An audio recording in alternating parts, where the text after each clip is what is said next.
para sa Post-UFC 173 analysis, kasama natin ang MMA expert na si Chris Wong. Magandang gabi, Chris Wong. Magandang gabi. Magandang gabi, Chris.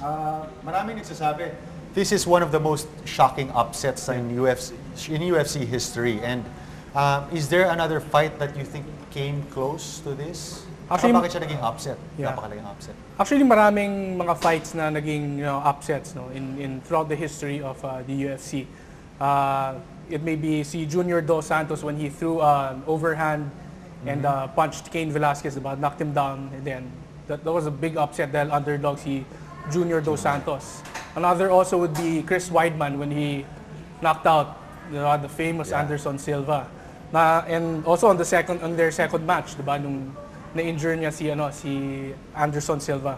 But there's one underdog fighter na who would have the same, parang pareho yung game na nangyari. Dahil sila, Junior Dos Santos and Chris Weidman, they were losing the game at the start of the fight. And then they threw a haymaker and then knockout nila yung kalaban. Si Dillashaw kasi, throughout the rounds from 1 to 5, denominate niya yung laban. Tinalo niya si Renan Barao in the 5 rounds. So ang naisip ko lang ngayon is would be Royce Gracie, diba, in UFC 1, where this guy na sobrang payat, skinny, nakasuot pa ng gi, na parang kakala mo hindi mananalo.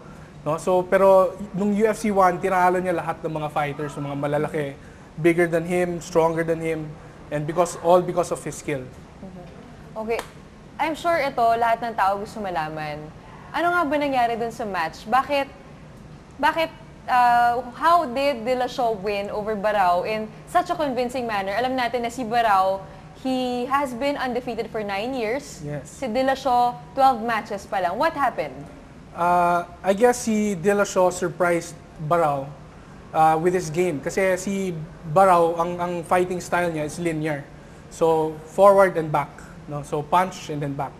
Si Dillashaw, kung makikita natin sa laban, pagpasok niya, whether offense or defense, pagpasok niya, iikot agad siya sa kabilang angle. So, si Barao, once na nangyari yun, pumunta na sa side si Dillashaw, hindi na siya maka-counter-attack. Yun. So, it's all because of his footwork and all because of his agility, moving back and forth and side to side. So, hindi napag-aralan, kumbaga, ni Barao yung moves ni Dillashaw? Actually, kahit pag-aralan ni Barao yung laban, yung mga past fights ni Dillashaw, hindi niya makikita yun kasi first time na ginawa ni Dillashaw to sa kanyang career na sobrang liksi niya, lumipat from paharap, palikod, tapos on the side. Actually, very similar to how Manny Pacquiao fights. When he goes in, he moves to the side kaagad para hindi na siya ma-counter punch. Pero Chris, sabi ni Dillashaw, he was happy hindi niya nakuha yung win nung ninockout niya, nung knockdown niya, nung first round. Do you really think na si Dillashaw is really ganito siya talaga ka-skilled or kumbaga one-hit wonder lang tong fight na to versus Barao? Yeah, I think hindi naman siya one-hit wonder because nakita naman natin na dominate niya throughout the 5 rounds. Kung one-hit wonder, it would probably be a one-punch knockout or a lucky choke. But then he went through the 5 rounds, dominated the game. For every round, siya yung nanalo on the scorecard. Yan. So tingin ko hindi siya one-hit wonder. Marami siyang mga kalaban ngayon na who would fight for that belt. Okay. When it comes to experience naman, si Barao, he had his roots in jiu-jitsu. Yeah. Si Dillashaw sa wrestling. Yes. Do you think that has a weight on the match? I think, well, as a wrestler kasi iba yung training mo diba? Very hardcore yung training mo. It really pushes you to the limit. Whereas si Barao naman came from a jiu-jitsu background all the way back in Brazil. And di ba sa Brazil hindi naman ganun kagandaan yung buhay. So medyo malakas din yung fighting spirit niya. I think it would be the same. Mataas yung fighting spirit ng dalawa.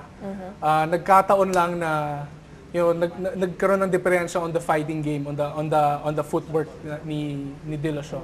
I think that was the only thing that set him apart. Okay, ngayon people are already talking about a rematch, Chris. Tingin mo there will be a rematch right away o maghihintay pa tayo? Sa tingin ko personally, my personal opinion, if I were Dana White, I'd probably prolong the rematch para makalaban ni Dillashaw si Rafael Asuncao no, who defeated him in a controversial split decision match. So I would think that yun yung muna mangyayari. Pag natalo niya si Rafael, magre-rematch sila. So that would probably be end of the year or early next year. Okay, last question. What do you think is the effect of this match, this very shocking and surprising match, to the UFC rankings?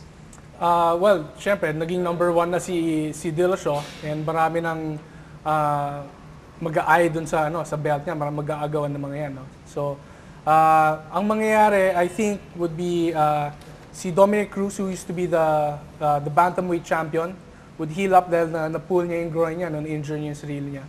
So I think he's gonna come back, and then he's probably gonna face Dillashaw. Pero tingin mo, kaya ba i-defend ni Dillashaw yung title niya? Tingin ko kaya naman, based on that match that we saw on Sunday. I think he would. Okay, so talagang aabangan natin si Dillashaw sa mga susunod niyang laban. Yes, It looks like he's a very promising fighter. Yes, he seems like a guy who would stay there for a long time. Thank you so much for joining us tonight. Thank you for your insights, Chris.